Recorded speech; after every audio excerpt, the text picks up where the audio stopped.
I forgot because I haven't had any sleep. Sleep is for... We should... I'm tired. I'm very tired. Are you going to make me edit tomorrow? Don't make me edit tomorrow. Do whatever you want.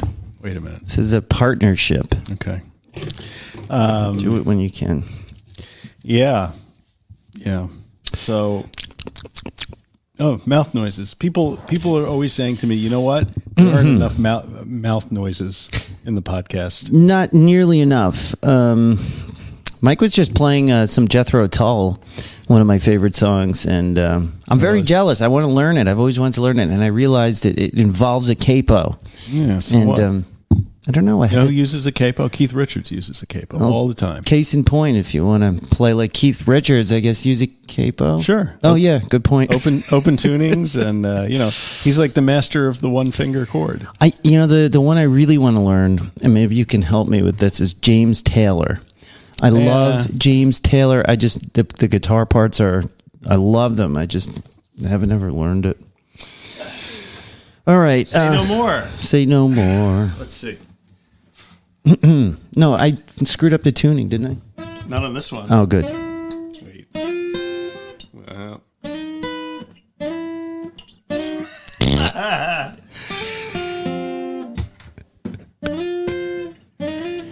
This is great. It's that dorm room experience. There you go. Yeah, something like that. Sorry, folks. I should practice on my time, not Definitely yours. Don't practice on the show. In any case, are we ready? I mean, shit, I'm just disrobing. Are we?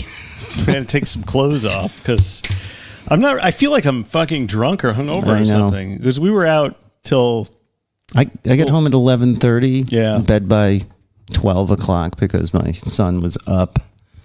Let's start the show and then talk about it. And we're back. Welcome to Recovery in the Middle Ages, the podcast about two middle-aged suburban dads in their pursuit of life, love, and recovery. I'm Nat X. And I'm Sleepy Mike. And boy, do we have a show for you today on RMA. Back for another dose of addiction recovery entertainment with Mike and Nat. Fresh off our second date at a 70s rock band revival, Jethro Tull, we have the distinct pleasure of speaking with author and co-CEO of Oro Recovery, the great Evan Haines, and his new paradigm-shifting book on addiction writ large, Can America Recover? Today, on a very special edition of RMA.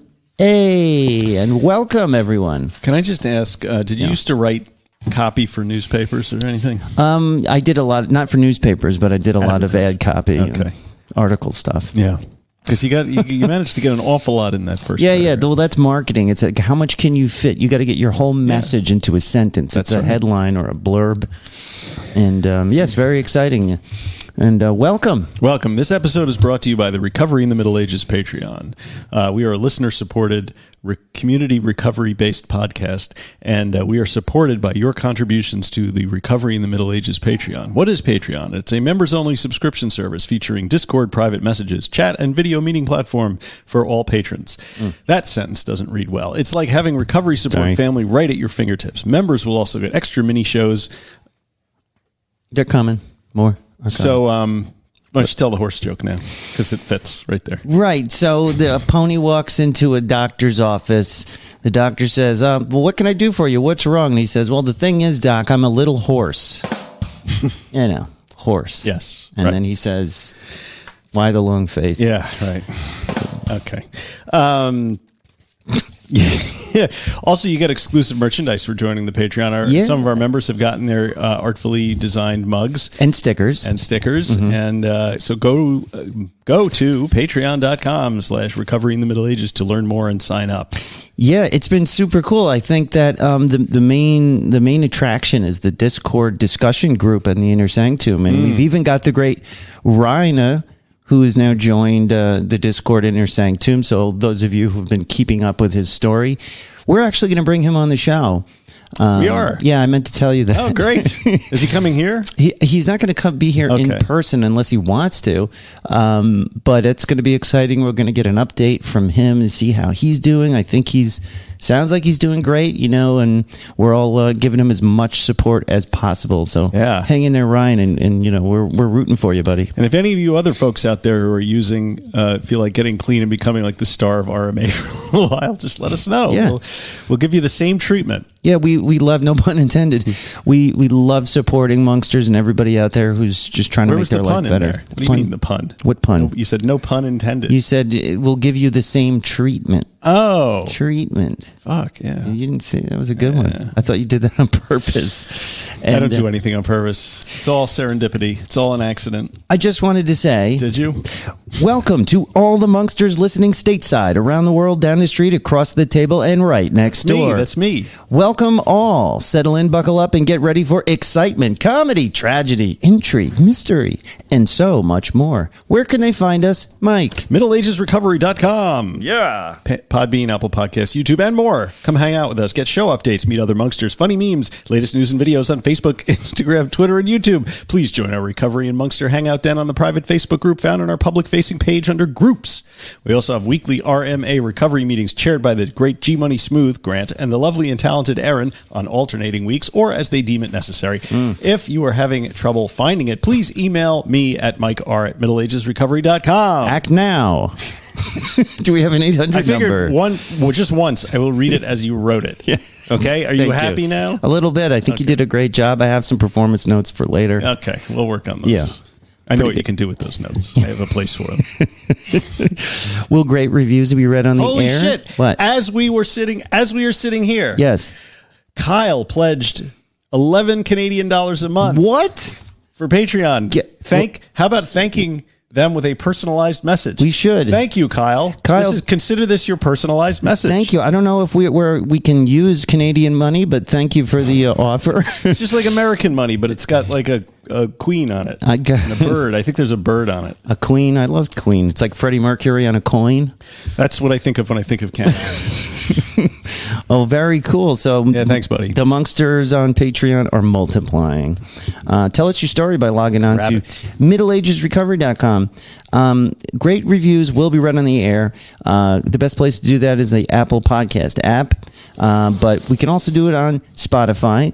And just give us 5 stars, and it helps us reach more potential Monksters. On Spotify, I don't even think they have to write a review.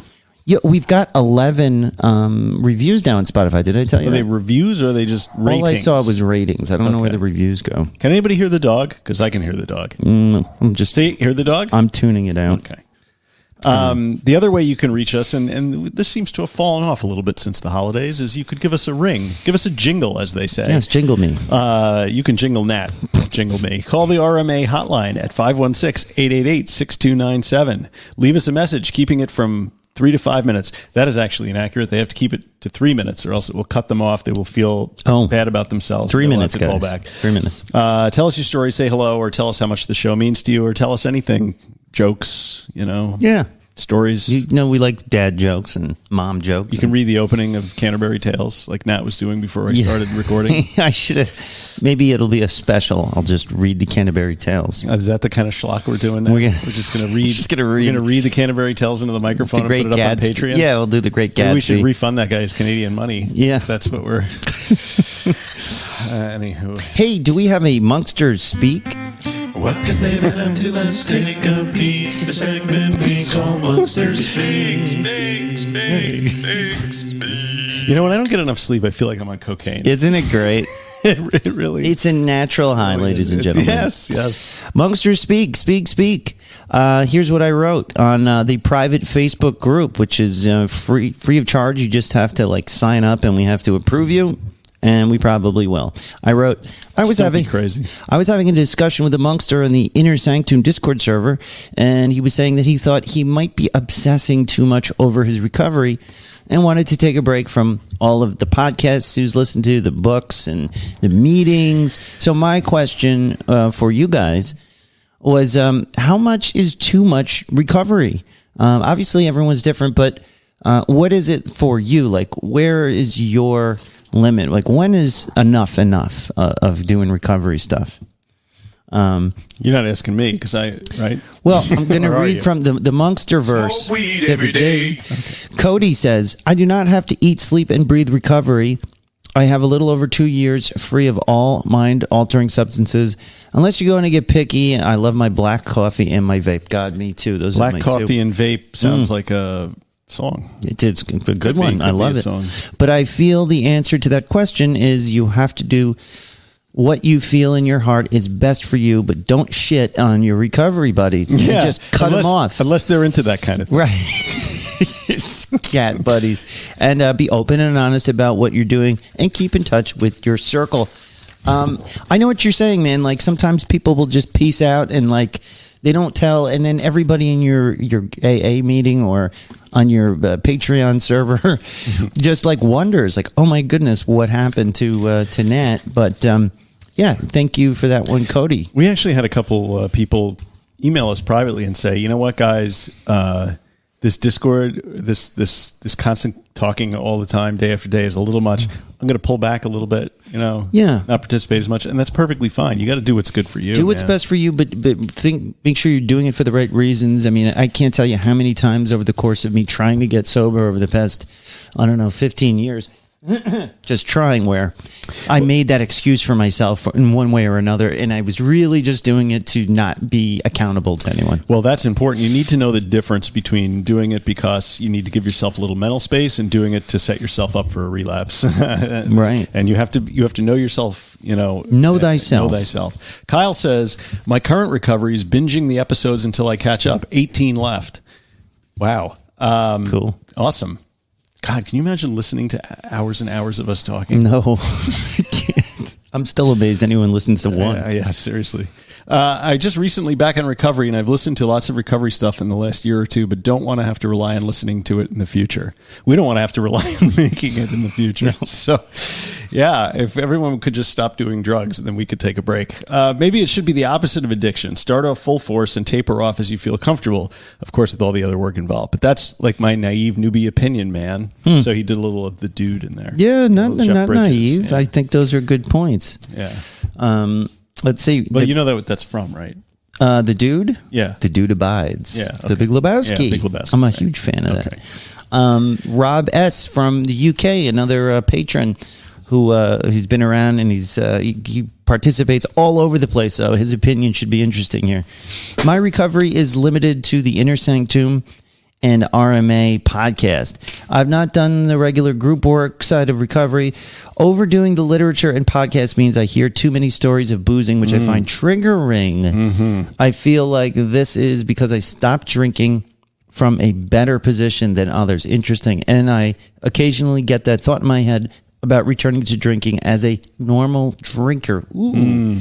That was chock full of interesting things to talk about. I mean, what did you think? Firstly, if your entire recovery program is the Inner Sanctum and RMA, a while ago I would have said that's horrible. Why are you doing that? But since we've got our, we have our recovery meetings, which I forgot to mention at the beginning. Yeah. Sundays at 11:30, and it's just such a supportive group. And it's almost like a book club, I feel like. We're always discussing topics. Mm-hmm. It's not really war story based. So I totally get what you're saying. A lot of people talk about how it's triggering to hear all these stories. Like if you listen to It's All Bad. Yes. When I first started listening to It's All Bad, and to Dopey to some extent. He's branched out. I was like, this is too much of this. Like I found myself listening to it and getting like excited, like and like internally, mentally glorifying, to the extent that you can glorify like doing meth and breaking into people's houses. And but you know what I mean? Like it's like, wow, okay, the adventure, Yeah, and It's All Bad too. That's kind of their point. Yeah, that's what I meant. It's all bad. But what happens sometimes is I'll be listening to that show and one of the guests will say, it wasn't all bad. This was a really great time. So they're not like, But the truth is that those stories can get a bit much, which is why we really like to talk about what our lives are like now. Right. How we're living in recovery, and it's not like always with the war stories. And drinking from a better position, just like not a super low bottom. So you might feel like, I could go back and That thought, but I would avoid that. excise that thought from your brain, my friend, because it pops up from time to time in my brain. In fact, I had an IPNA today for St. Patrick's Day. Oh, real? That's right, St. Patrick's Day. Happy St. Patrick's Day. Now. I wore red because I'm red-green colorblind. I read somebody on the Facebook that described St. Patrick's Day as the 420 day for alcoholics. That's right. Sounds about right. So tell us what you guys No offense did. to my Irish friends, because there's much more to Irish culture than getting shit-faced in a bar, although typically that was what I did to celebrate my 17.5% Irish blood. Anyway, moving on. Ali DP says, I think it's natural for recovery work to evolve over time. In the beginning, all I did was listen to stories of recovery. I could see part of myself in each person's story and therefore see myself recovering as well. I still listen to those types of podcasts, but I also love RMA because it's not just individual stories. It is recovery life. And yes, I think in the beginning, it's really instructive to listen to people who have a little time under their belt and get their story arcs down. And then after a few months, you start to realize the story arcs are very similar. And they're like your story. Right. And then you identify with them. And then maybe you don't need to hear them quite as often. Right. That's that identification thing, because sometimes I can't tell you how many times I saw a speaker at one of these meetings and I said, wow, that's great for them, but they're nothing like me. And then they tell their story and I make those connections. Yes. And then it would make me think, if he or she did it, then, maybe I can do it. So that's a good part of that. But all right. Elizabeth S. says, I posted a long time ago that I thought total immersion was good at first, but I was going to listen to a book fiction for fun and almost felt guilty. There are times it's overwhelming, but every book, podcast, program leads to more information. Yes, I seem to be able to intelligently converse with others about recovery, and there's so much to know. So yeah, I guess it's a matter of balance. Great topic for the podcast. Yeah, thank you, Elizabeth. And here we are. Alan. Alan, you want to read Alan's? Alan says, well, you can read Alan because then Mike Ross weighed in. I should probably read and his. You would be Mike Ross. Alan B., another Inner Sanctum monkster, says, the 12th step tells us to practice these principles in all our affairs. Go out and have some affairs. Read a book. Hear some music. Go to a country where you don't speak the language, like that. My recovery is part of my story, not the whole story. Yeah. Boom. Gold star to Alan. Gold star. I love that one. Alan's got some time, man. Yeah, Alan's great. And he's another monkster you could talk to on the Inner Sanctum, or he's on the Facebook group. He's like a New York City wizard of recovery. Yeah, the RMA wizard.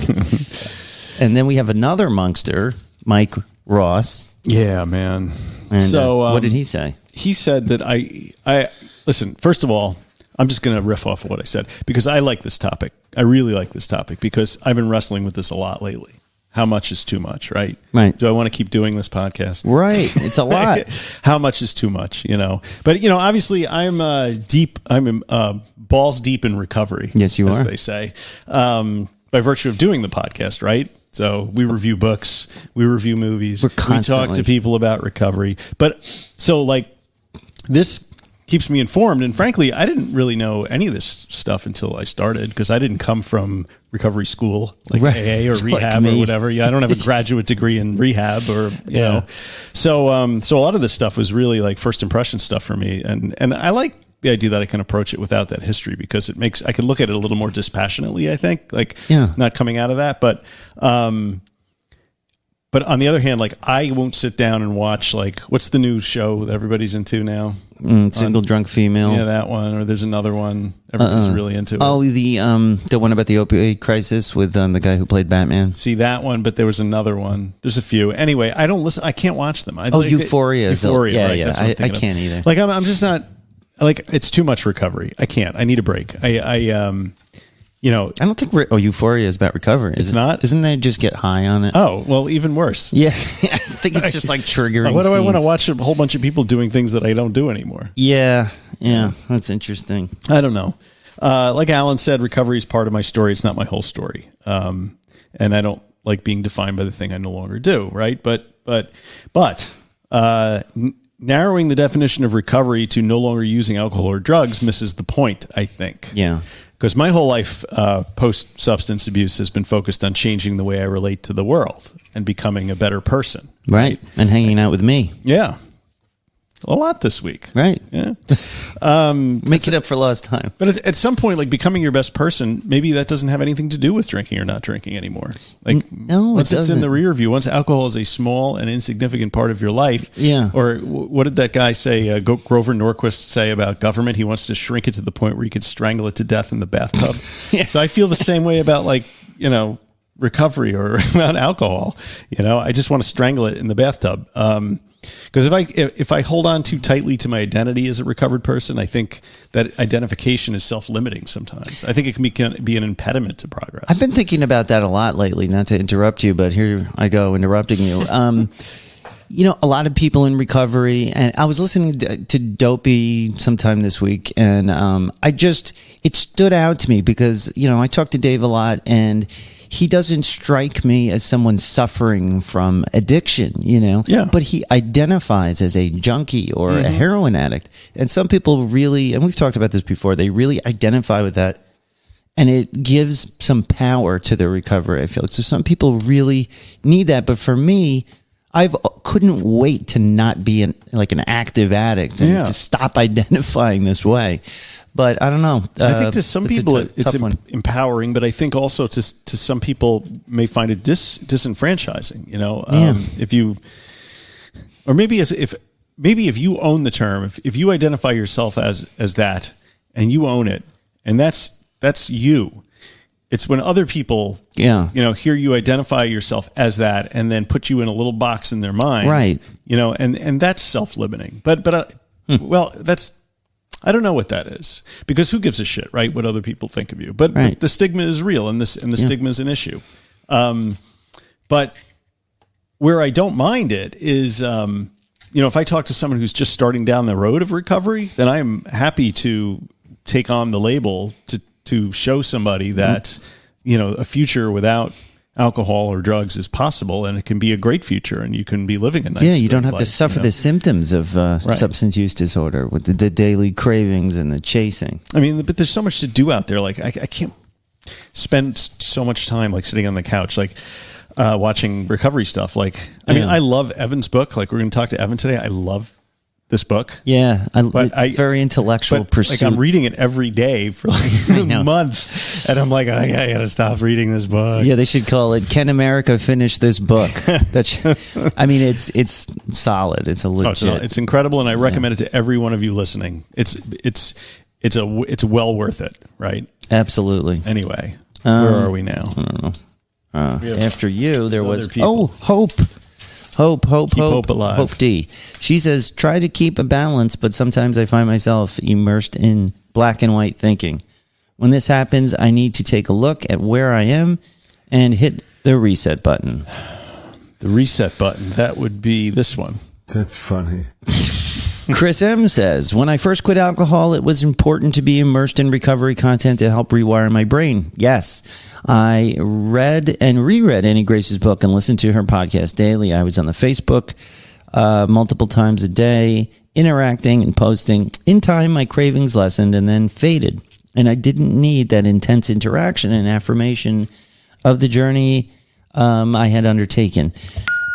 What the fuck is that? That's a point I want to return to. Good. Oh, gotcha. Yes. Okay, we're marking it. Yeah. Recovery and alcohol became background considerations. Yet, with some time, I also became somewhat complacent, and this allowed some what if to thinking to creep in, and led to a few backslides. Luckily, I quickly realized that this was not what I wanted, and that I had the tools to keep going in my sobriety and all of the positive things that had come with it, and redouble my efforts a little stronger and wiser for the experience. This is actually one of the reasons that listening to the RMA podcast has become my favorite recovery activity. Thank you. It is the right mix of sobriety discussion with lightheartedness and humor. Thanks so much for that. Thank you. So that made me happy. What I wanted to go back to was when you're interacting in these groups multiple times a day in the early days of recovery, and then that sort of fades away because you don't need the affirmation and the interaction. That was my experience with the Stop Drinking subreddit, which I found incredibly helpful to me in the early days.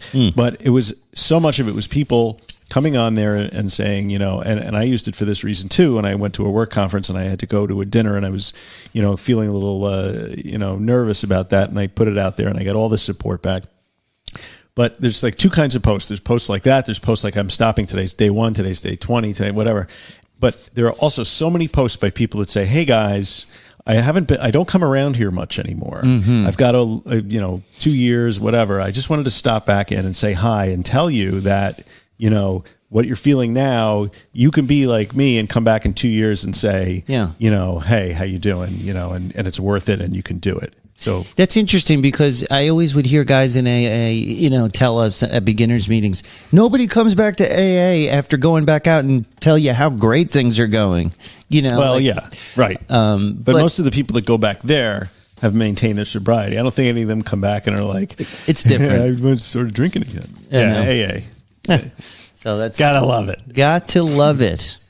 So that's enough. Moving on. We've had a very exciting week. Last week we had an early show on Wednesday, and so that kind of threw us off. But we had a pretty. I had a very, very cool reunion with my friend Chris, who did the intro song with me in our old band, Kind of Me. And it's really cool. He available for streaming on Spotify. KYNDUVME. And it was really great. He's one of my best friends of all time. And we wrote I spent a lot of time in the studio with him. He has a recording studio. He's like a real engineer. He has, record labels who hire him to do stuff. And it was really great. We had a big falling out when I fell off, hard into addiction. We were playing in a band together, and my life spun out, and he was not an addict. He didn't, I don't know, I could tell that he didn't know what to do with me, and I got married and had a kid, and it really sucked. So I'm really, really happy now that I'm healthy. And I guess he's gotten over his negative feelings towards me, but we had a really great time. It's him and his fiance. Super. And my wife made her famous lemon chicken, which is one of the reasons I married her. And it was really cool. But one of the things he kept bringing up, because we used to go buy guitars together. That was our thing. I used to have at least 20 electric guitars. Yeah. And he's got actually 150 that he has cataloged in a database. It's because he never did heroin.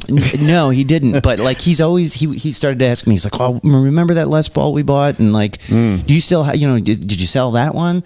And the answer is I sold all of them basically, and it just hurts it because and it makes me feel worse. I try not to think about it. You haven't sold one in a while, right? No, I got to start buying them again. That's what I've been doing. So you've been buying? I bought a couple of guitars. I bought the Gibson Les Paul Silver Burst Custom a few years ago. Okay, and I bought a new Taylor Classical C414. Nice, yeah. Or is it CE414? I love those Taylors. And so I'm building my collection back, but that really hurts me. My original electric guitar from high school I sold, and I had a signed Dimebag Darrell Washburn, signed by him, the Pantera guitarist. So that was kind of painful, but it was just so great to reconnect. I haven't told him I'm doing a podcast yet. Yeah. He knows. Does he know that the song? You're using the band's music? So what happened was right before we started this podcast, I was talking to him about he and I doing a podcast called. I wanted to be called "Stick Around" with Nat and Chris, and that's good. That's a good title. What happened? Our podcast happened more quickly, and it just started to grow. Mm. So maybe I told a little fib or not a complete truth, which I now feel awful about. And I said, can we use, the song from our record on my friend's podcast? Right? Am I the friend? You're the friend. And then the podcast here blew up. And now I want to tell him about it because it's so cool. So many people now are hearing our songs. You're telling him about it right now. He's not listening. I haven't given him the... So if you ever do listen to this, Chris, I'm an asshole, and I really want to tell you about this podcast because it's so cool, man. And really, I want him to like do the mastering and engineering for the show. Well, that's the other thing, because it would sound a billion times better if I just sent it to him. And hey, buddy, so we're using your song, but can we use you to engineer the podcast? And he you would available do it. for that? He would do it too. It would sound like the Mark Maron podcast. Or like it's that he's that good. Oh. Anyway, so that was a fun time that I had. What about you? I don't know. This week has just been a fucking grind, except for last night. I want to talk about last night. I want to talk about going to see. We should talk about last night. We should talk about last night. The lead guitarist from Jethro Tull. Everybody's favorite band from the 70s, Jethro Tull. Speaking of the 70s, I don't think there was anybody there who was younger than in their 70s last night. What is the story? Why was I invited to this? You had because these you tickets, like Jethro Tull. But like, why did you have 2 tickets to Jethro, or did you buy them after I said it? No, I bought them because always in the back of my mind I think, well, Marin might enjoy this, knowing that she probably won't. But she would go with me because she's a good sport, and she'll support, and she'll sit there and like riff on the audience all night long. That's what I do when my wife makes me go to Incubus. Okay, see, so you understand. I do. But she's always like, if you can get somebody else to go, anybody else to go, you should take them. And we went to the Yes show, and you told me how much the Aqualung album meant to you in high school. Oh yeah. So I figured, why not? You know? It was really cool, and it was the first sober concert I went to since I quit drinking. First concert I went to blew me sober. away. Yeah. For some reason, I thought you had been to many more concerts. Oh, it was COVID. But it's our second time, because the first time we went to see Yes, we were both still drinking. I was drinking covertly, but he didn't know I was an alcoholic, and we were sort of set up. If you guys don't know the story, we were set up by our they wives. Must know the story by now.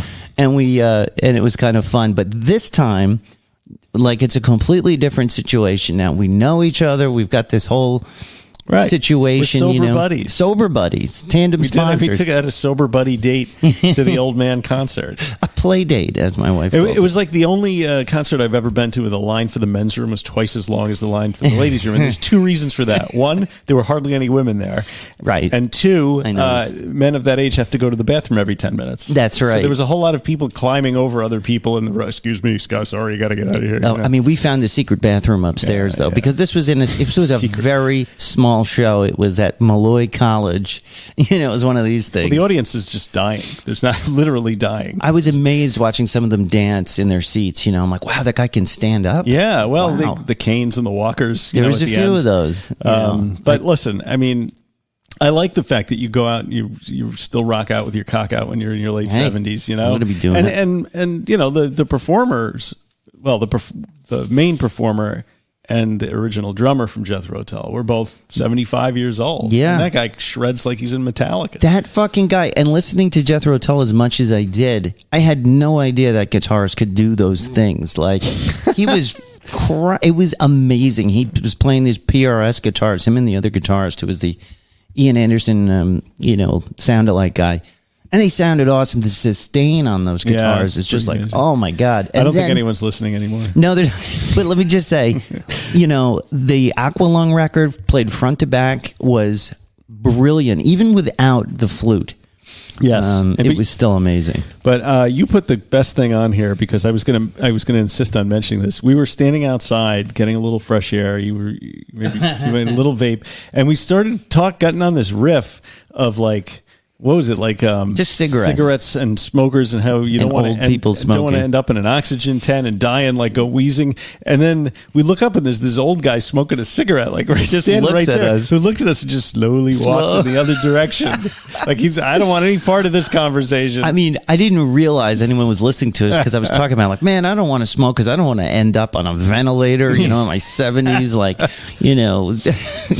gasping for breath before I die. And he just kind of walked away. Yeah. A better move would be to quit smoking, of course. But I still feel like an asshole because I'm vaping like a schmuck.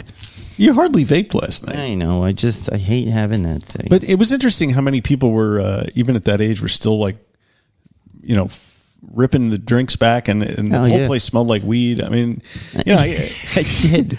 And I'm looking around, and everybody there looks like they should be in a nursing home. Absolutely. Maybe there was actually a bus from the local nursing home that brought them there. Was there? No. Oh. You just It looked wouldn't like have surprised me. It was so cool, though, man. That was great. Let's do another one. What's the next 70s revival? Steely Dan. Steely Dan.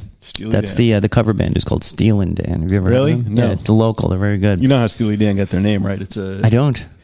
A Steely Dan is a dildo from Naked Lunch. It's a Naked Lunch. It is? Yeah. I just read Naked Lunch last year. You missed the Steely Dan part? I have to. I'm never reading that again, though. Cool. So we had a great sober date. Yeah, it was good. We didn't drink. Anyway, we got home and then I couldn't fall asleep. I didn't fall asleep till like 2:30. Right. So I got home, and I have this guilt. I don't know if any of you out there also experience this, because I spent so many years away from my family at meetings or just being out there in active use. Ever since I got sober, I have this anxiety about leaving my family at home, even though, and my wife's like, just go out. Even my son was like, I want you to be happy, Daddy. That's all. And I'm like, oh, thanks, Max, But I got back at 12 o'clock. My oldest waited up for me. And, I'm exhausted, but excited to be here. Yeah. What else? Do we have time? Evan's in the green room. Already. Evan's in the green room. I just wanted to, a couple of more things. Noah's got his Nisma solo tomorrow, which is a trumpet solo that we've been working on together. I'm very excited about that. And Sergeant Slaughter contacted me. Everybody remembers him. He's back in recovery, at least a few days ago, and he messaged me, and he ran into John the Can Man. So they ran into each other at a local AA meeting. So Sergeant Slaughter, I hope you're doing well. And I don't know.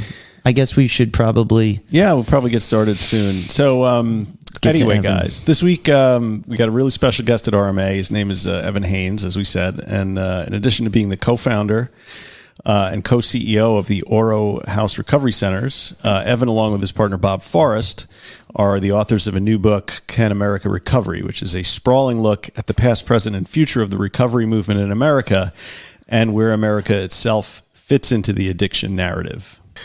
Thanks for having me.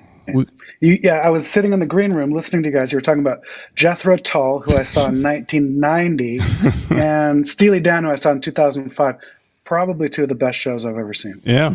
Oh, yeah. And Steely Dan. See, that's the next one. We're talking about what other 70s revival acts do we want to see in Steely Dan. I didn't realize you could hear. Half of them are dead, unfortunately. Only Donald Fagen's alive. Right. Huh.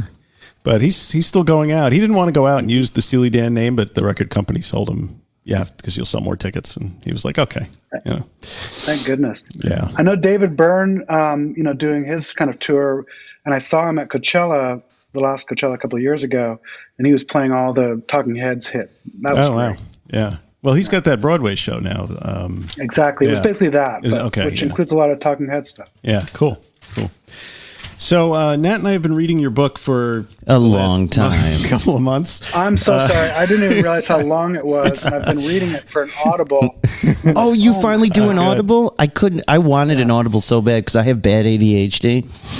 Me too. But I really worked on it, and I really loved it. Yeah, it was really something. Most of the books that we read are recovery memoirs, or even ones that sort of attack addiction or recovery from a specific angle. I'm thinking of like Maya Solovitz goes in from one angle, and she's great. I she's her awesome. Quite a bit. And Anna Lemke, of course, has the isn't she Dopamine Nation? The Dopamine Nation book, But this is a sprawling, wide-ranging thesis almost on addiction and recovery in America. And to that end, I was kind of jotting down a few things. And if you don't mind, I'd kind of like to start by maybe sort of crystallizing what I see the thesis of your book as, and then we can sort of go back and you can tell me where I got it wrong, where I got it right, and we can sort of take off from discussion points. Does that work for you? Very good, counselor. Okay, continue. Thank you. It's not a deposition. Okay, so it seems to me that the thesis, or like a central part of your book, is that the way we treated addiction and addicts in this country is misguided. Addiction, not a disease, but a learned behavior. which is a wholly appropriate response to trauma and an understandable response to underlying mental health issues that are at the root of many addictions, because traditional psychiatric treatment is ineffective at best and damaging at worst, that we treat the symptoms of the individual rather than the underlying structural problems in society, and by treating the addict as a scapegoat, we absolve ourselves from tackling the larger, more intractable social problems of alienation and isolation. And the way to treat addiction is through compassionate care, deep listening, and creating an environment where the individual feels empowered to utilize the healing power that already exists inside them, a la Carl Rogers' person-centered therapeutic approach. How'd I do? That's perfect. And it's interesting because I set out really to just write another book in that kind of existing canon, I guess, of it's a newer field, I suppose, in some ways, like sort of the social determinants of health and social causes of addiction and all of that. Even Gabor Mate's adverse childhood experiences. I wasn't planning on saying anything too different. And in a way, we didn't. We really just echoed. And it was funny, just before this podcast, I was reading. It occurred 5 months before Carl Jung died in 1961, but his and Bill Wilson's correspondence, which was Bill Wilson reaching out to C.G. Jung and C.G. Jung replying in 7 days. This was 5 months before he died. Wow.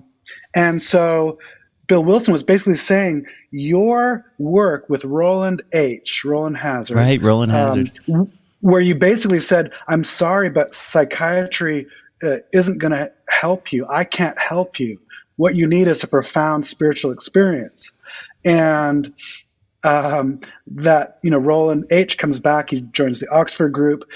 He helps Ebby, Bill's friend, who then helps Bill, who basically realizes that he too needs to have this spiritual experience. So what Carl Jung says it is, and because, by the way, too, Jung and Freud, 120 years ago, they were talking about trauma. We all think discussions around trauma and the kind of neuroses and mental health problems that gives us later in life is like a new thing. It's very old. Tell me about your mother, Right, exactly. And in fact, Carl Jung, at one point, he used to deliver these weekly talks.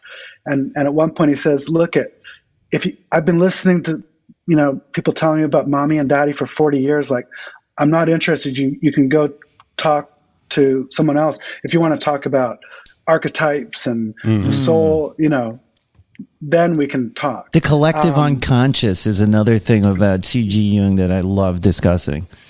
Well, exactly. And so what he's telling Bill Wilson in these letters is, like, people drink alcohol because they yearn to be basically brought into union with the divine.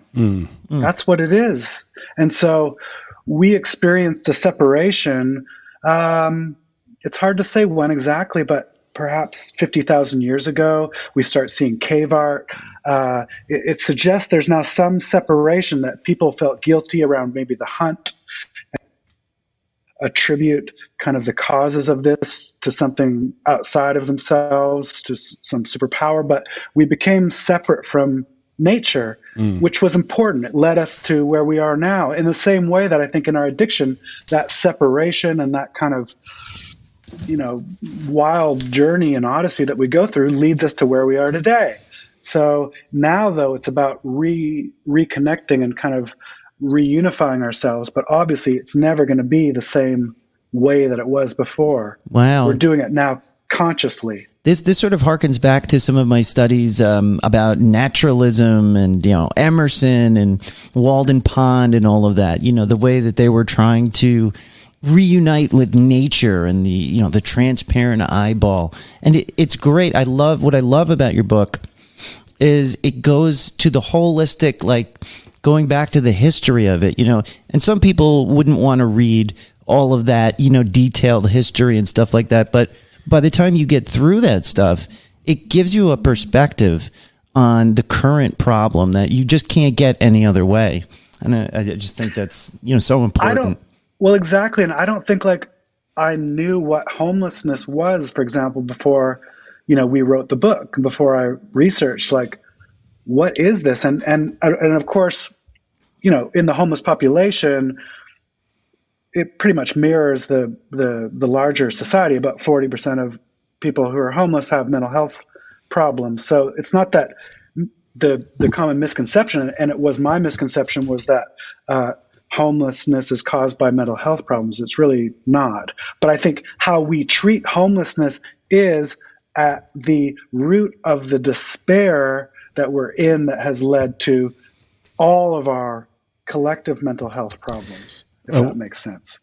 What I thought was interesting is the statistic you cited that the homeless populations, typically the mental health occurrences in that population is not vastly different from the population at large. It's identical. Yeah. Wow. Yeah. Homelessness and mental health, you seem to sort of peg it more as a function of a poor society as opposed to an individual, right?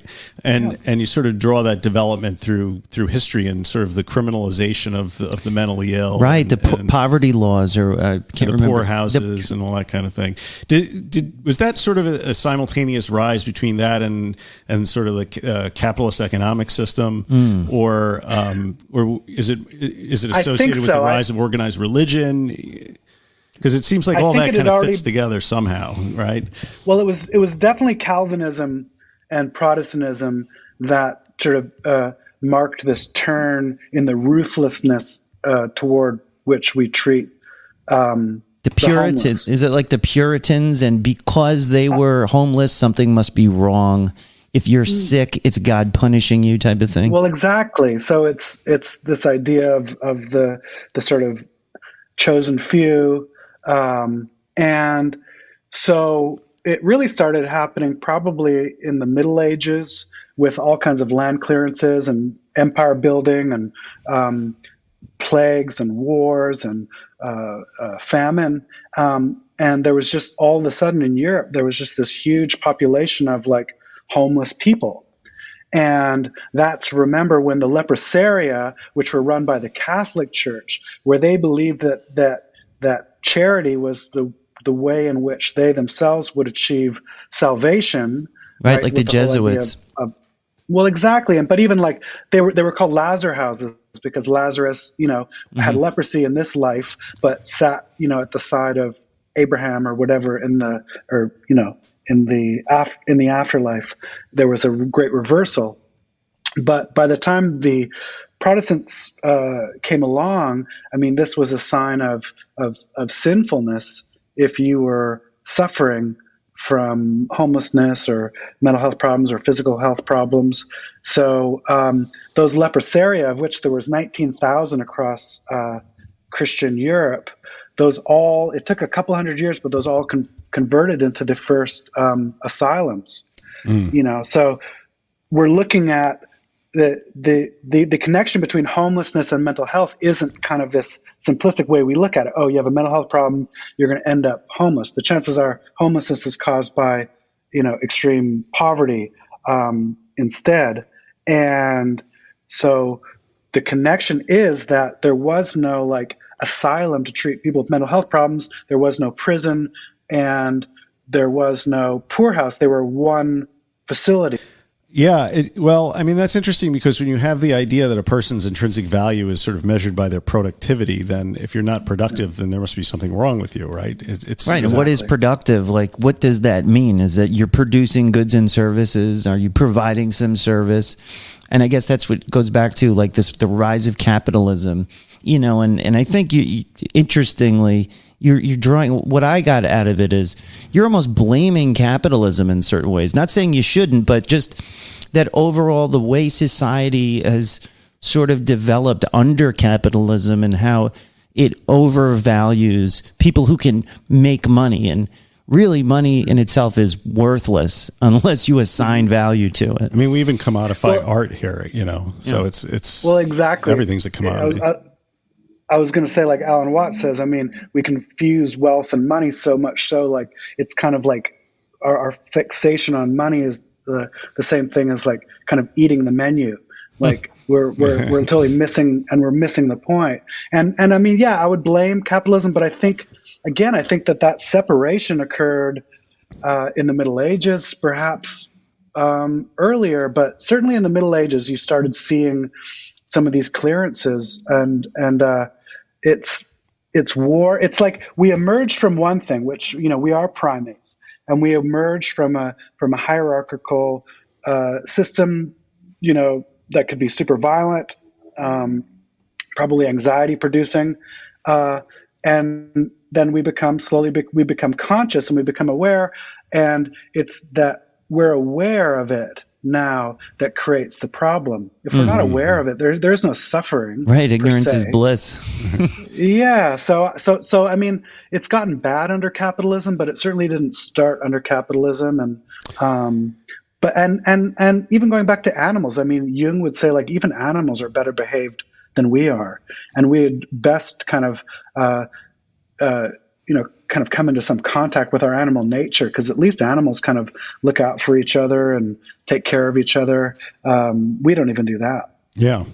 Well, it's interesting that our hierarchical structure and the way we organize ourselves changed a lot once we started settling in one place and engaging in agriculture. So, I mean, I think, that has something to do with it. And with that, you have the rise of different structures, different hierarchies, than you saw in a hunter-gatherer society. So maybe we need to go back to, hunting and gathering, perhaps. But, yeah.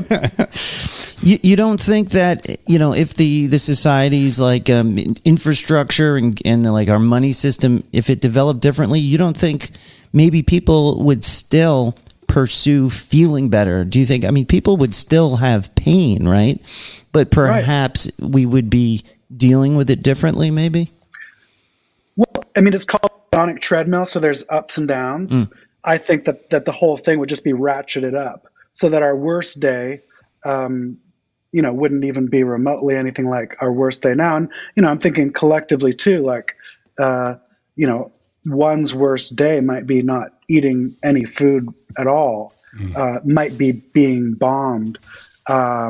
So it's all relative, but we can tell even here in kind of the lap of luxury that, like, something's wrong. And again, I think it's like Jung said, it's back to craving like a thirsty man in the desert, like for that union, for that unity and that connection to the divine. There's no other way to put it. And he's writing, Bill Wilson, basically talking about Roland Hazard, saying, I couldn't tell Roland Hazard all of this because everything I said then was so misunderstood. Jung had to pass himself off as a scientist because he was, so afraid of being, and probably rightly so, of being so badly misunderstood but discredited, that no one would have taken him seriously had he admitted what he actually was, which was a mystic and probably some kind of prophet. I love that Carl Jung had so much to do, and I learned this later. I've been in recovery a long time, started with AA and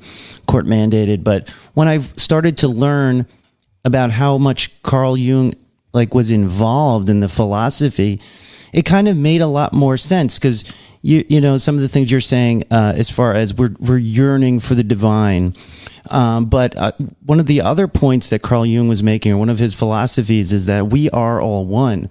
Mike is me, I'm him, I'm Evan, Evan is me. And so the AA principles of, maybe not principles, but like the one alcoholic talking to another, it's really unifying with yourself in a way.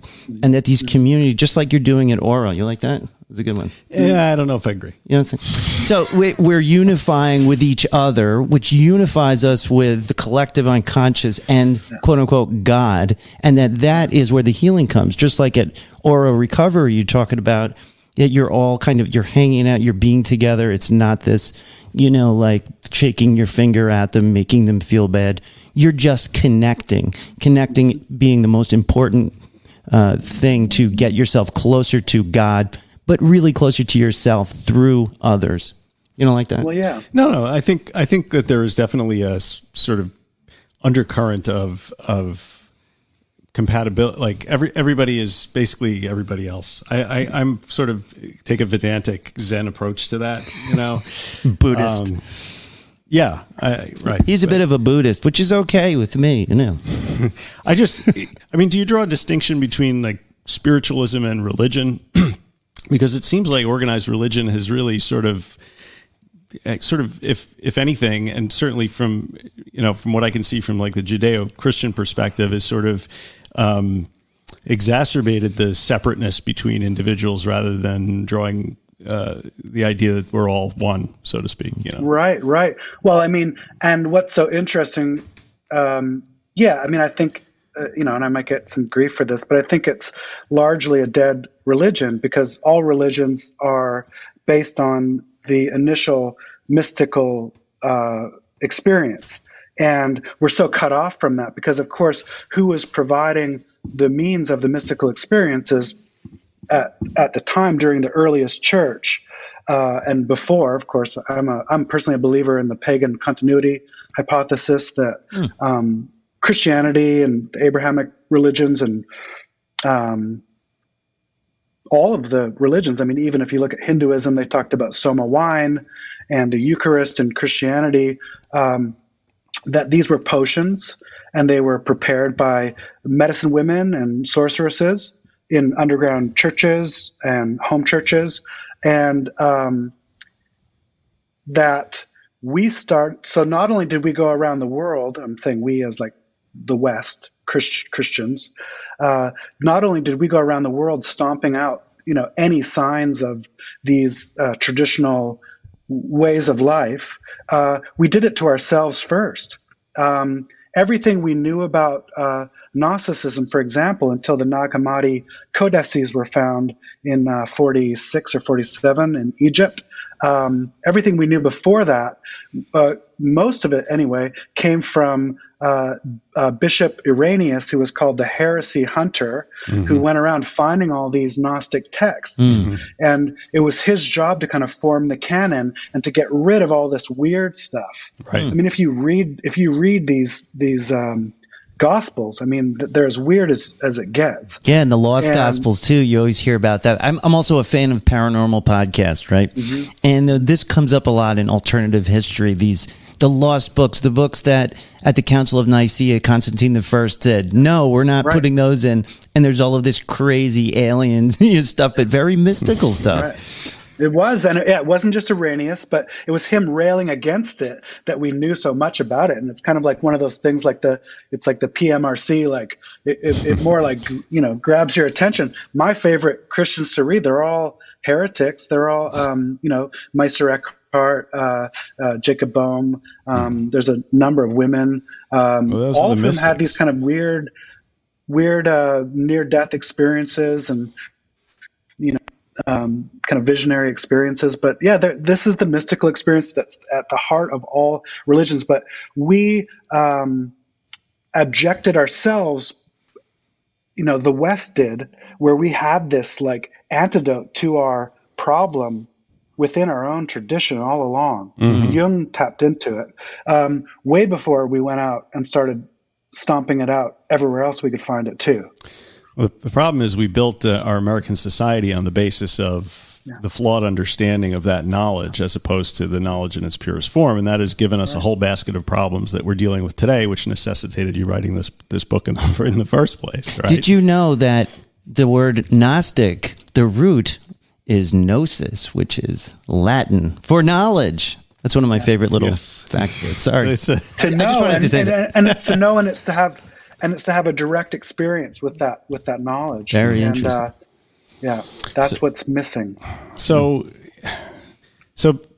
you're positing this theory that in order to sort of get some real progress wrestling with issues of addiction and lack of connection in the society, we basically have to rebuild the paradigm from the ground up or adopt a new paradigm. How do we do that? Yeah, how impossible is this, Evan? Because this country seems very addicted to being the way it is. And I know you think we can do it, and you said Bob doesn't think you can do it. I was just re-listening to your Dopey interview, and you were talking about how you have faith it can be done, but your writing partner Bob not so much. So how do we do it? Well, I mean, it's like the addicted person. So what, we have a rock bottom experience. I mean, as we know, those are endless. so it's when we decide we've had enough, like we can't keep going like this. And it's being able to imagine, right, when we're at our lowest point, that there is another way of living. Because, not only is it sort of the paradigm, I guess, of like, that, these awful ways we treat our neighbors, and the sort of selfishness and the isolation. It's the rationalism. It's the sort of disbelief in the impossible, right? Like, oh, no, that's impossible. Right. I mean, this solution is going to have to be like, we need hopeful people. We need these sort of Don Quixotes tilting at windmills like myself, I suppose, who are interested in making the impossible possible and making the invisible visible. So how do we do it? I think, first of all, we question everything we thought we knew. And it doesn't mean we have to be combative or hostile about it, but we speak out and we speak up whenever we kind of hear somebody saying things we don't believe. So break our anonymity? You'd say we'd have to break our anonymity. I know this is a sticking point. Yeah, I mean, to me, all that stuff doesn't bother me. I mean, God, everybody's addicted to something. Right. It's, again, I don't know. Yeah. I'm not so worried about that. Like, we're messes. Like, it's like the person hiding in their, closet, drinking, like they think they're hiding. Like, right. None of us are hiding. No, everybody it's so knows. Obvious. It's so, everything has become translucent at this point. We can see through everything. We can see light, at least, through everything. So a one-on-one seems like a challenge. I mean, does society need to hit some sort of a rock bottom itself before we arise phoenix-like from the ashes with this new understanding? Yeah. And I mean, I think we're there. I don't know how bad the shocks are going to be. I mean, my personal theory is it's emerging anyway. It's all going to happen anyway. It's either going to happen the easy way or the hard way. What I don't want to see happen, though, is for like a number of us to be wiped out, because I think human consciousness is very important. I think it's like, geologically speaking, again, if it started emerging 50,000 years ago and really just started kind of popping in the last like 10,000 years, that's like brand new, and everything good that could happen. And by the way, I'm not necessarily against capitalism. I'm not against civilization. I think everything, there was a fellow I admire quite a bit. He says, you can't have nice things without civilization. So I'm not talking about a return to hunter gathering. I'm not talking about return even to little pockets of, these little utopias. I'm talking about the whole thing. I think there will be, and this is the idea of Stuart Kauffman, who's invented a concept called emergence theory. And they have a kind of a think tank, I guess, called the Santa Fe Institute. You can look him up. But he talks about there being like kind of a world civilization at some point, or maybe three. And they'll all kind of be connected. And it'll allow for a lot of diversity and variety. But we will tackle these problems that, as we've begun to see now with COVID, and now again, like I grew up with the threat of nuclear war, and certainly climate change, and water, or whatever it might be in the future, we have to tackle these problems collectively. But if we look at the way America responded to COVID, for example, not our finest hour, really, and American society. I think, I don't know where you said somewhere, maybe it was an interview, you said America is addiction itself, right? I mean, it's a consumerist society. It runs on excessive consumption and credit and all this other stuff. And it's like the very fabric that underpins the way that America works in the world. Yeah. So you're talking about unraveling social mores and culture and everything and sort of rebuilding it from the ground up. And I'm just... I like to think I'm an optimist, but I look around at what's going on in the world and what's going on in this country and the way we treat each other, and I have a real hard time feeling that optimism. I'm optimistic. See, I'll be Evan to your Bob Forrest. Okay. I'm very optimistic. Now, when you say black, I'll say white, because what I saw during the pandemic was a lot of people changing their lives and to more meaningful lives. Okay. A lot of people took, including sort of myself, I think I took that opportunity to grow spiritually, to grow intellectually. Because you're white, upper middle class, and you have the luxury of being able to sort of recreate your own existence. But I have a beard and I tan easily, so it's not always easy for me. But the truth is also, though, I have seen a lot of positive changes due to COVID. And, maybe this is what we need globally, is something that shocks the system. Maybe not a bottom, but it forced everybody to kind of re-look at what we were doing, what was happening in their lives. Now, of course, there's a lot of division about it because it was such a massive undertaking. More polarized than we've ever been.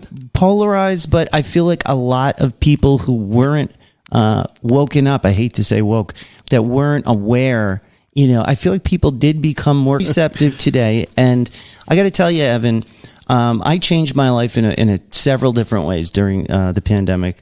And one of them is I've been inserted into a toxic corporate culture for the express purpose of changing the dynamic, to bringing positivity to this company. It's this big company, and there was a lot of toxicity. There was a lot of bad things that went on, and I was brought on to be the director specifically to change the culture because I was viewed as a positive person with experience in business and so forth. But I'm seeing people be receptive to my attitudes in this toxic corporate culture, and I feel like people might be, I'm hoping, more receptive to this now, to compassion, and but they're war weary, Yeah. We have this COVID, and now we have what's happening in Ukraine. Well, I would say too, because we are in a privileged position as Americans, as white male Americans. What that means actually is that the rest of the world is like ready to go. They're just waiting for us, right, to join them. So actually, relatively few of us have to decide like, oh my gosh, look at this history. Look at everything we've stolen and all of these, like, we justify it, but like these advantages that we have at the cost of other people's comfort and well-being. Mm-hmm. So it's really just about us deciding like, oh my gosh, like I can't do this anymore. This is awful. I don't even like this. The thing I've been taught to like and to kind of go after is like killing me. Mm-hmm. And worse for others. It's just making me miserable, and it's doing much worse to others. Yeah, I think it is. And I don't know, but like you, I have to believe we can pull ourselves out of it. And it's people like you writing a book like this, speaking out, and also living these examples. And I think we can bring it back to addiction and recovery, because this is sort of symptomatic. The way we treat, you talk a lot about, how we mistreat, you could even say, people in recovery, and look the way I was treated. I had a DWI and I was in the system 6 years ago. And I felt like a criminal, and everything you say about what's wrong with, traditional recovery, I experienced firsthand. But it looks like that there's more voices out there. More people are treating it differently. I mean, and you must see that on a daily basis at Oro Recovery. I mean, I don't know, you would know better than I how, you probably get people who've been elsewhere and they tell you about their experiences. I mean, and what's that like from your perspective? It's so odd. I mean, we treat people, it seems so simple, but we treat people kindly. We treat them with dignity and respect. And to them, it's like this profound revelation, because no one in all of their other treatment experiences, their families, no one has treated them with compassion. Right, they can't believe it. They can't believe it. They can't believe it. And so, and in this case too, I'll tell every other treatment center in America, like, this is what makes us different. If you want to do good treatment, do this. And I think it is kind of catching on. We call it the compassionate care model, but I hope everybody copies us.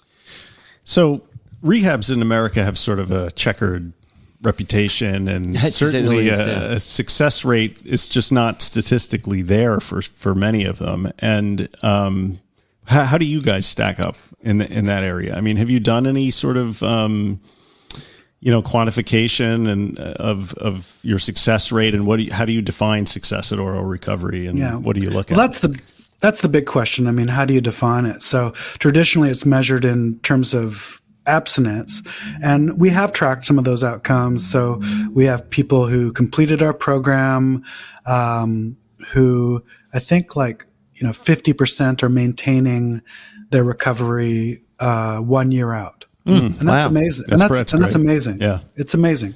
But I mean, it becomes more fundamental too. Like, what's their quality of life?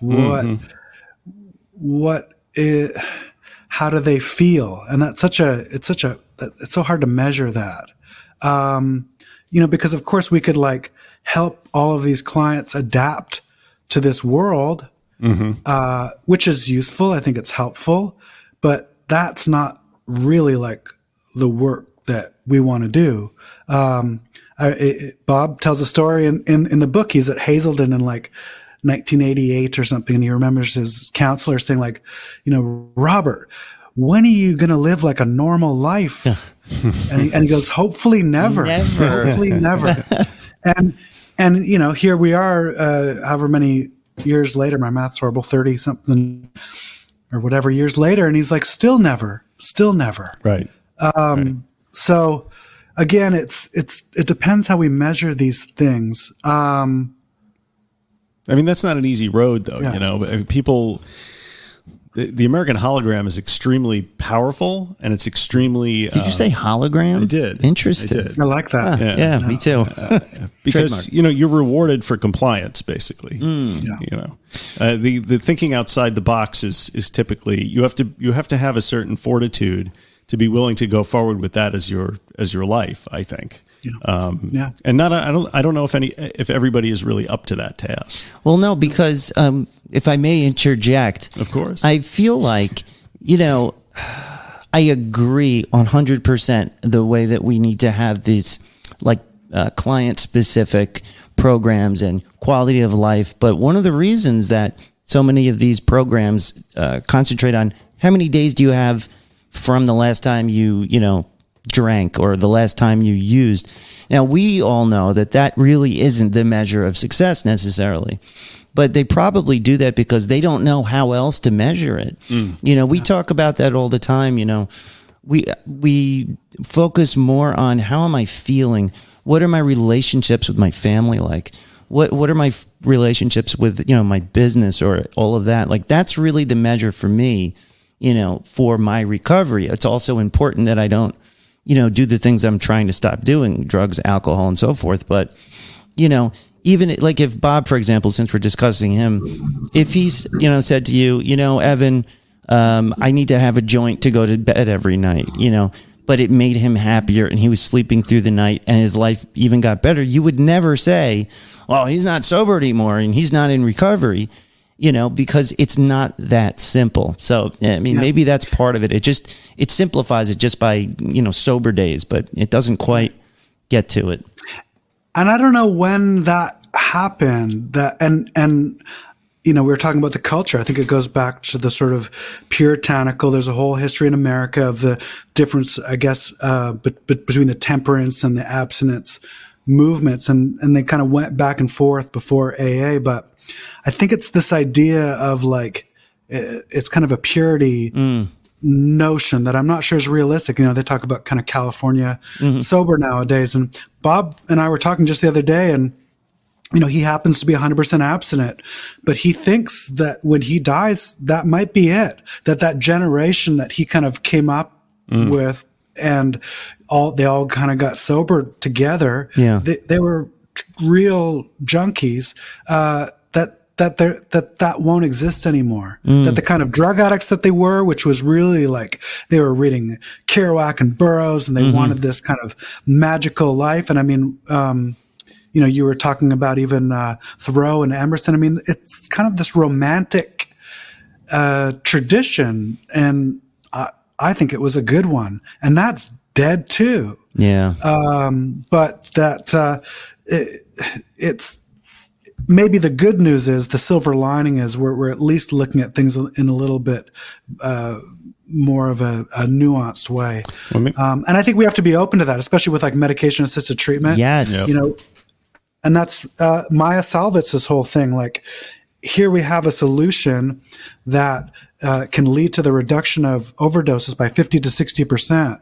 If we're as treatment providers, if we're not taking those kind of numbers seriously and opening our mind as kind of recovery people to that, well, I mean, I'm not going to say we have blood on our hands, but I think we might have blood on our hands. Well, Seems that way. for a few decades, more than a few decades, 12-step AA was the only game in town. Yeah. And, I've known a lot of people who've had a lot of success in AA, and I've known a lot of people who that program has failed. And I don't say that they failed inside the program. I say that the program failed them. Mm-hmm. And I noticed that the 12-step model is not really something you guys use very much at Oro, if at all. What's the thinking behind that? And how did you come to the conclusion that you did not want to be focused on 12-step, rather on what I would admire, using evidence-based treatment and things of that nature? And I'll just interject. Of course, the number one evidence-based treatment is the therapeutic bond. Mm. So there's more research into the importance of the therapeutic bond, which is what the compassionate care model really is, and Carl Rogers and person-centered therapy and unconditional positive regard. That's the therapeutic bond. And more studies have determined that more than any other particular therapeutic modality, the therapeutic bond is going to contribute to positive outcomes. So, so in that sense, it is very much evidence-based. I would say, for me, I was also sentenced to AA after a DUI. Yeah. It happened to work for me. I went into my first meeting. I heard, myself, and someone talking my language, and I never looked back. It's not like that for a lot of people. It's really hard to force somebody into AA. What ends up happening is we don't force our clients to go. They end up going. We'll drive them, but it'll be one client who went to this really cool young person's meeting, and they're like, "Hey, you got to come. You got to come." They figure it out themselves. Mm-hmm. They find their way there. And isn't that going to be so much more powerful once they found it? Because, by the way, Cochrane Review did a study of a meta study of every good high quality study of 12-step programs, and found that it's just as effective as treatment. And guess what? It costs a fraction of the price. Mm-hmm. So, and I'm saying that as a treatment provider. So, by the way, save yourself some grief and some money. Yeah. Go to a meeting. Yeah. But we're not an AA meeting. We're not a 12-step meeting. Our goal is to provide ultra high quality clinical care. Right. And that's what the insurance companies are paying for. That's what people are paying for. So if they want to go to a meeting, they're free to go after programming, and we'll drive them. But two, in the traditions of Alcoholics Anonymous, it says we won't lend our name to any outside organization. Mm-hmm. So it would be wrong, frankly, for us to be running step study groups, book study groups, for us to be focused on, you working with your sponsor or whatever it is. They can do that, but that's not what we do. Yeah. There's plenty of rehabs that do it, though. Yeah, and some Hazelton, some of them are all 12-step, and I love reading stories about Hazelton. Some of the memoirs. But when a lot of what you're talking about in your book and your philosophy for Oro kind of goes counter to what AA is saying, I wonder, do you have, you're not doing a shame-based program. It's not puritanical, and not every AA group is the same. We know that. But one thing that we do on the show is we try and prepare people for the pitfalls, the things that you can run into in AA that are actually destructive. And I feel like we say that same thing. AA is great, but, buyer beware. Remember who you're talking to. Get the community out of it. It's like instant support community, but there are portions of the program that can be detrimental. And I think you talk about that in your book or write about it. Well, and when we wrote the book, I mean, if anything, I fell in love with AA all over again. I realized it's not what is happening out there to a large degree. AA, if anything, is that moment between Dr. Bob and Bill Wilson. Mm-hmm. You know, and I recounted in the story, but these are two equals, just sharing, just hanging out. Right, one alcoholic talking to another. One alcoholic talking to another. With so belladonna. All the weird, right? Well, it was that too, but all of the well, and it was Roland Hazard, and it was Carl Jung. It was all this weird stuff. And in fact, in his letter to C.G. Jung, he's saying that all of our early members, they're into the I Ching. Mm-hmm. I saw that. Yeah, that's very interesting. They're doing seances at Bill Wilson's house, which is a museum now called Stepping Stones. There's what they called the spook room, where they would do sort of channeling and seances and things like that. That's cool. They were into they were into Emmett Fox, which was part of the New Thought movement or the Mind Cure movement. Bill Wilson was very into. There were 3 books that he would recommend to people: William James, The Variety of Religious Experiences. A book by a Canadian psychiatrist named Richard Buck called Cosmic Consciousness, which he said described his white light experience perfectly. And then the 3rd book was Aldous Huxley, The Doors of Perception, about his experience with mescaline. He said, read these 3 books. Before the big book was printed, they were printing out, they were giving people, again, Emmett Fox readings. So New Thought. Yeah, that's great that they're using, outside literature. One thing what happened to that stuff though? Yeah, because in the program, where did it go? Exactly. They shut down the outside literature. Well, and it was the influence of Synanon. It was the influence of Synanon, not only on the treatment industry and even on the Minnesota model, even on Hazelden, where they disavowed it in 1985, but the damage was done. They said, and Maya Salvitz traces it beautifully from Synanon, which was this awful kind of tough love, violent, confrontational model, through all of these other facilities, including through Eagleville Hospital in Pennsylvania, straight to Hazelden, where it was called the hot seat, and they had a list of 21 derogatory, awful things you could say about the person sitting in the middle of the room, It started with young adults, but it spread to every unit at Hazelden. Of course, Hazelden was and still is a training site. So it trained all of these other, it just entered the culture, but it also fit. It was so readily accepted because of the violent ways that we've treated people with mental health problems for hundreds of years. So it just fit. It was perfect. But that influenced not only treatment, but it influenced AA itself. That's the problem. And so AA became something that it wasn't kind of intending to be. What's interesting is Synanon started because they kicked Chuck Diedrich, the founder of Synanon, out of AA, basically because he was identifying as a narcotic addict. Right, I read that. You still see that in meetings, by the way, less and less, but it still happens. So he's like, fine. F you, I'm going to go start my own group, kicked out all the alkies, right? And started Synanon, which was basically then kind of the shadow of AA.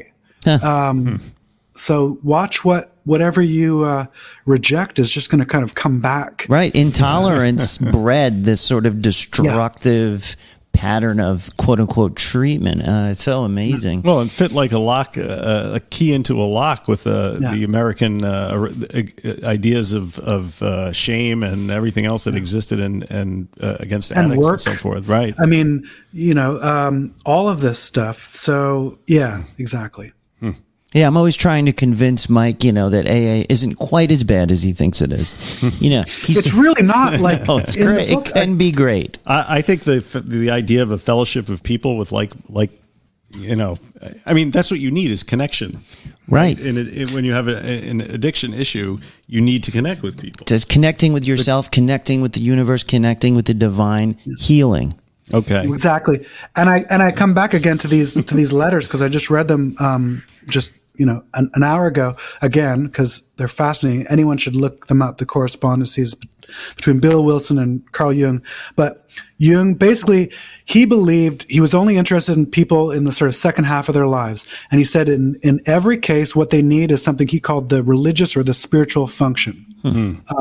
Period. That's what they need. And that's what he said about Roland Hazard, that he needed not psychiatry, not medicine, but once you kind of reach the limits of rationality, you need that kind of conversion experience, which the Greeks called metanoia. Ooh. So where does shadow work fit into all this? Shadow work. Because if you were trying to carry a message like of community and everything, and hold yourself out as an example of this new paradigm, you better have your own house in order before you head out there into the world, right? And Jung was, he may have been a mystic, but he was also somewhat of a practical psychotherapist.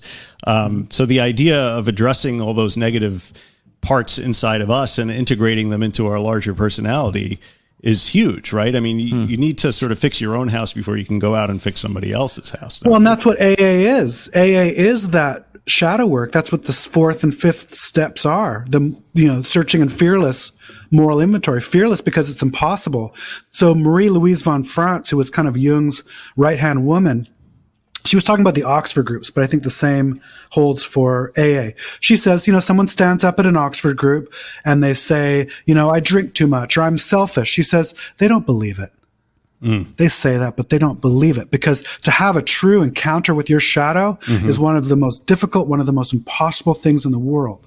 That's what you do with an analyst. Presumably, hopefully, I guess that's what you do with a good sponsor. Apparently, Dr. Bob was incredible at it. He would do it in this really kind way, kind of bring someone into contact with their character defects, but everything we reject about ourselves, everything that's just too difficult to admit about ourselves. But that's not only what the addict has to do. That's what that's what we have to do. We have to reckon with our history and present. And it's tough stuff. It's very difficult. I mean, are they defects of character or are they... Here comes the Buddhist. Or they just are.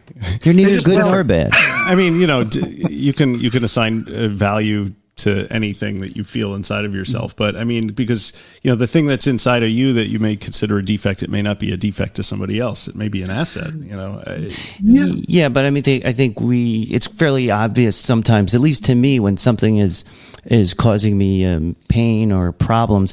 Something just came to me that I just have to say. Yes. It's not a total non sequitur, but just talking to you and remembering, the book and everything like that. And it occurred to me that it looks like sounds like you're supporting the spiritual treatment type of thing, or a spiritual aspect of it, right? But at the same time, Oro Recovery is supposed to be, evidence-based. And like, as you said, we, treat clinically addiction. Now, wouldn't it be irresponsible in a clinical setting for you to prescribe prayer and confession to treat a medical condition? Well, and I know you're against the medicalization of treatment. Well, exactly. And so what we do instead, because I think, prayer and meditation, it's just too saddled with the kind of Christian connotations, but we offer yoga, sweat lodge, meditation, certainly mindfulness. But you do MAT as well, right? So you're trying to have your cake and eat it too, right? You want to have the treatment, you want to have the spirituality, and then you're also saying, I mean, do you guys prescribe like buprenorphine and that's... We do, but I don't think those things are incompatible. That's the old paradigm. They would say, well, there's no way you can have a spiritual experience if you're on buprenorphine or Prozac naloxone even. Or whatever, or Prozac even. Precisely. Look, I'm a little bit anti-psychiatry personally, and you can read that in the book. Yeah, totally.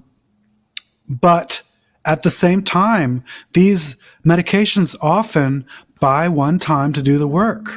So they're not like a magic bullet, and they're not going to be the thing that that helps you, but they might be the thing that helps stabilize you enough to even begin to consider something like meditation or service work or volunteering or whatever it might be, or kind of grappling with one's childhood and different attachment styles or whatever those other things might be. Yeah. But this is, I mean, I didn't, again, sort of set out to write this book with Bob to come to the conclusion that, God, this really is a spiritual problem. Mm-hmm. God, they really did figure this out in AA. And like, what are we doing? This is not a medical problem. Interestingly, though, AA helped addiction become a medical problem, which was an improvement over the moral failure model. Mm-hmm. Right. But if you read in the first editions, they're saying like, we who have recovered from a hopeless state of mind and body, like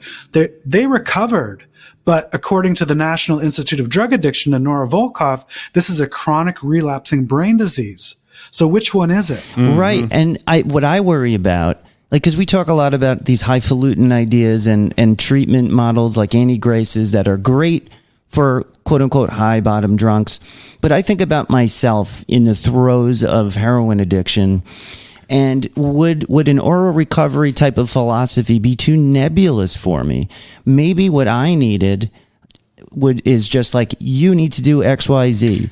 You know, is there some benefit to just having, that's what the 12 steps, it's a design for living. It's 1 through 12, whereas you have, if there's too much vague, like, oh, it could be this and everybody's different. And, I worry that the acute sufferer of substance use disorder may get lost in all of that. And maybe it shouldn't come in until they've been through, getting clean in a very, regimented way first. I don't know. What do you think about that? Well, some people are like, oh, well, I had to go to jail.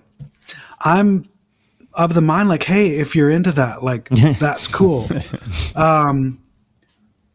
That's what they're into. But I also loved Sandy Beach was one of my favorite AA speakers. Oh yeah, I know him. I like that guy. And I remember listening to this thing. It was like days long, all about the 11th step, which is like sought through prayer and meditation to establish constant or conscious contact with God as we understood God, I think is the 11th step, if I recall. And what he said is like, and it was so beautiful the way they made AA, because it's like, it's not go to your church. It's not go to your Christian bookstore. It's like, go to a New Age bookstore. This is what Sandy Beach would say, pick up different books. Maybe you're into Kabbalah. Maybe you're into, what I've got into now is like the ancient Greek and Egyptian mysteries. Ooh. I found everything I was looking for. How many years? 16 years later. It took me that long, but it's a search. It's a search for what resonates with you. But I don't think there's any harm in having somebody begin that search now. So we just provide this kind of wide berth for people to, find whatever kind of gets them excited or gets them enthusiastic. And of course, even that enthusiasmos in the ancient Greek meant to be engodded, to be like, and they also, and that was related to their idea of divine mania. So mania, madness itself was a divine possession, and it wasn't a bad thing. So even addiction itself, mental health problems, I look at it as a descent into an underworld. And I think collectively, as not only America, but as a whole planet, certainly the West, but I think at this point globally, we're undergoing a collective initiation. And every initiation throughout history and across every culture is basically an initiation through death and rebirth, period. Maybe it's a form of possession and we need it to be exercised. Sometimes I talk about when I was using, it was like I said, I like the paranormal stuff. It was like I was possessed. When I think about the things that I did, the way I behaved, and then I exorcised that demon, and now I'm a new person. Maybe we can look at it that way. Fascinating. That's actually a fascinating idea. And if you want to talk about that, there's a guy named Donald Kalshed, and he's one of my favorite Jungians today. I don't know where he's from actually, but he's living, brilliant. And he talks about daimonic possession as basically in the cases of severe childhood trauma, so the child has undergone severe trauma, and this daimon or demon, whatever you want to call it, is actually like a protective. It might be a great mother archetype, but it has this wrathful aspect because its job is to hold the divine inner child, you say inner child, it sounds awful, but you understand. There's a divine child within that is actually a twin. It's the divine child of light, and it's the orphan. It's both. And so the demon or daimon's job is to protect that child of light, to make sure it encapsulates it, to make sure that is never hurt, so that at some future point, perhaps, a new life can be built around that nucleus, right? So it separates it away. I like that too. It separates it away, and it protects it to say, I will never let this happen to you again. Now, unfortunately, what happens is it will protect that child of light against everything and everybody, even people who love that person. Right. And it doesn't have any discernment. It's blind. And it actually not only cuts the person off from the world and from people who might love that person, it cuts them off from their own feelings. And it actually, what it does is it puts in Jungian terms, it puts a gate at the ego self, and I mean self with a capital S, ego self axis. And so, what needs to happen and what Kalshid calls it is the self-care system kind of, run amok. It's a normal self-care system because we all might dissociate, to a degree to protect ourselves or to be protected. But in this case, it's just cutting us off. It's wrathful. It's lashing out. And a whole personality is built around this. What needs to happen is the therapist needs to kind of get in there and align with the client and identify this daimon or this demon and basically do battle with it to show how it's ruining this person's life and to build a new life around a different center rather than that being the center. It's fascinating. What's that guy's name again? What is that? Donald Kalshid. Donald Kalshid. I love that. Look into that. It harkens back to the inner addict we talk about sometimes. Sometimes when I'm, talking to some of our fans who are having trouble, some of my advice is you treat that voice that's telling you to use that craving as a separate entity. And exactly. Yeah. So Kalshid too talks about this demon. Let's just call it a demon. This demon as a master of trance and dissociation. Wow. So its job is to keep us in a trance, in a state of trance. And this is too, again, going back to these letters between Jung and Wilson. Jung tells Wilson this is a classic case of spiritus contra spiritum, spirit against spirit, right? So, and it's I don't want to spoiler alert the book, but I finished saying America, our culture is a spell. And the only way to fight a spell is with another spell, right?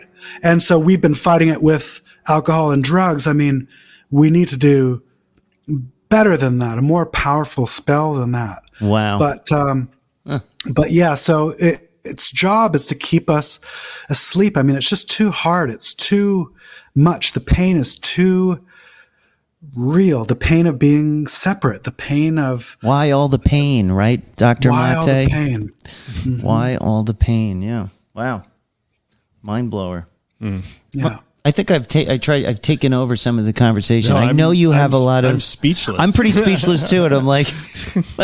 I mean, that's the kind of thing. We love this pursuit of knowledge, gnosis, if you will. And that's like kind of what we're all about. And I feel like, this is exactly where we want to go with this podcast and just exploring these things. And that's why this book is so great, reaching back into history and reframing it to deal with the problems of today.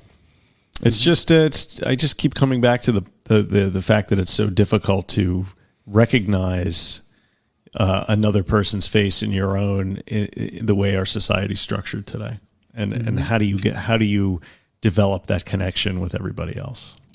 It's a bridge. I mean, there's other, I guess they were more Freudian, so psychoanalytic, but Winnicott and Kohut basically made an argument for there being a kind of positive narcissism that the baby, imagining it can snap its finger and produce milk at will, is actually like not a bad thing, because later in life it gives that same child, now an adult presumably, the confidence and the courage to be creative and to kind of make their world. Now, the limitation of narcissism and the sort of diminishing returns are, we may be the center of the world, but we somehow, like you say, struggle to imagine so is everybody else. And how do you create that bridge between self and other, the I and thou, Well, that Martin Buber talked about? I guess you realize that in an infinite universe, everywhere is the center of the universe, right? And the circumference is nowhere. Yeah. Aha. So, I think That was Heraclitus, I believe. Yeah. It's brilliant. Maybe that's some place to start, you know.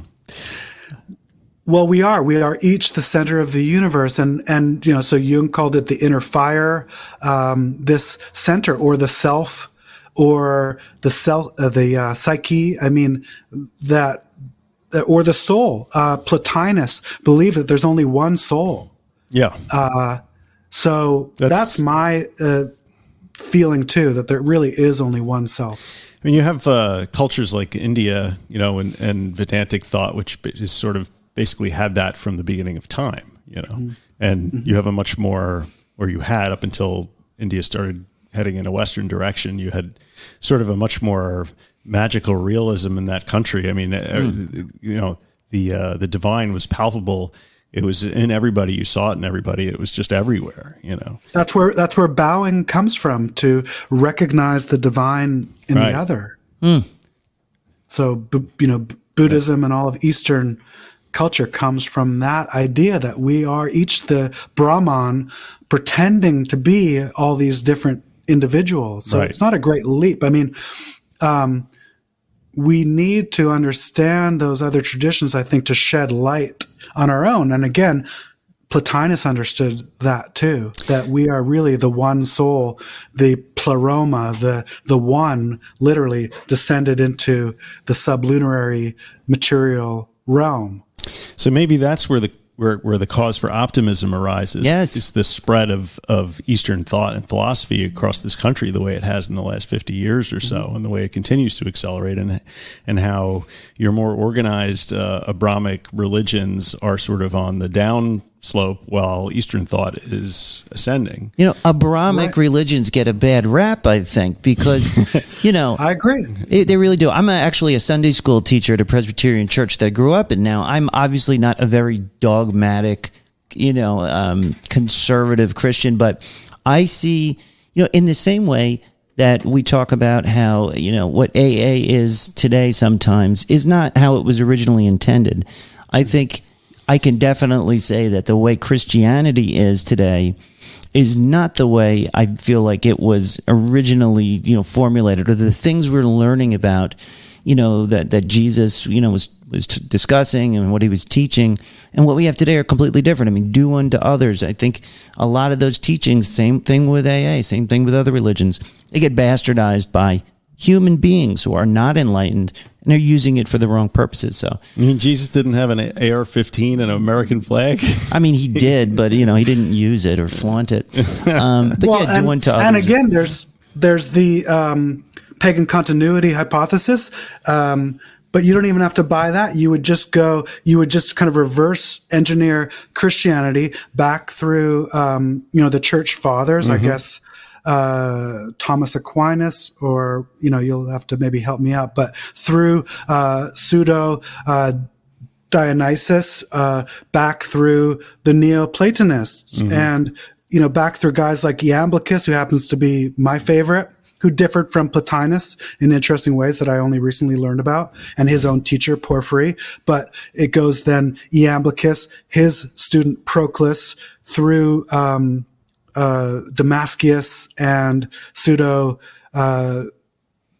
Dionysus through the early church fathers. But Iamblichus was fascinated by the mysteries, which again were these initiatory rites that involved, say, the Kukion in the case of Eleusis, the most popular of these mystery religions, which ran for 2,000 years in Eleusis, which followed the story of Persephone and who was abducted into the underworld, whose mother Demeter looked for her with the help of Hecate, the mother of all witches. But also, Iamblichus was fascinated by the Egyptian mysteries. And of course, all of the Greeks looked to the Egyptians as the real deal. And what were they into? And where did that even come from? So, there's and that's Christianity. Right. That's the West. So, and by the way, too, where did the Greek sort of philosophical and Neoplatonic movement go? When the Roman Empire made it illegal, they all moved to Syria. That's actually where Iamblichus was from. But it moved into the Sufi tradition. So like Ibn Arabi, for example, one of the very greatest Sufi philosophers ever, was called the son of Plato. He was referred to as the son of Plato. So we can find our own Western tradition in the mystical Islamic tradition and in Christianity. Yeah, and it's everywhere. So it's everywhere. We're all the same. Yeah, it's just and it's as fascinating as, I would argue, as any Eastern tradition or even any basically indigenous tradition found anywhere in the world. Yeah, well, the ideas at their essence are not all that disparate from one another. No, they're not. So, it's the cultural trappings of the society. And it even happens to some extent to Buddhism as it's moved west into the Americas, But certainly with Christianity, because you look at you go back to the Desert Fathers, you go back to that nascent period in the early church, and then you fast forward 2,000 years and you have snake handling and guns and flags and all that kind of shit. Yeah, it gets crazy. So, you got to distill it down to the essence, man. You do, but I think bringing this back to what Evan had said at the start of this recent topic is that studying all of these different religions, studying the way people believe, all of the different, when you think that they're so different, but when you really study these things, for me, what I realize, and including different recovery modalities, there are so many common threads, just like we were just discussing. And you realize, or I realized, how alike really we all are. And that is an exercise I've been doing for the past couple of years, is I go out of my way when I look at a stranger on the street, I try to see myself and God simultaneously. And I do this as much as I can, and I start to do it, and it actually changed the way I speak to people. It changed the way I don't get as angry at people, because I have instant compassion, because I'm thinking of them as me and God and the universe. And if you can, for me, when I see it that way, it makes me a lot more compassionate. Yeah, but studying these various religions helps with that. Yeah, same. And back to the shadow for a minute, because of course the idea with shadow projection is everything intolerable and unacceptable and that we reject about ourselves, we will project onto others. That's right. as a moral failing. So really, anytime, and guess what it says in the chapter on the 10th step in the AA book that Bill Wilson wrote, the 12 and 12, it says something to the effect of, it is a spiritual axiom that anytime we're disturbed by someone else, we're really disturbed about ourselves. They understood this, because again, back to these correspondences in the more thoughtful members, I think Bill Wilson writes, of, the early AA, they were all interested in your ideas. But of course, Jung's ideas were ancient. He was a Gnostic. His whole red book was, basically kind of downloaded to him by his kind of this Gnostic father, Philemon, who was his soul talking to him. So and that was only published in 2008. So, Right. and this even connects back to, you'd asked, well, how do you square this program of yours being spiritual and being scientific? Well, sometimes we have to clothe ourselves in the kind of customary garb, or else no one's going to take us seriously. Oh yeah, we're evidence based. 100% for sure. Right, here's this incense and our sweat lodge. Yeah. Oh, I love that. Yeah, I that's love great. that. I think we're coming to. I think we're we're going coming to to the have end, to wrap. yeah. But I mean, I had all of these. Well, we had a lot.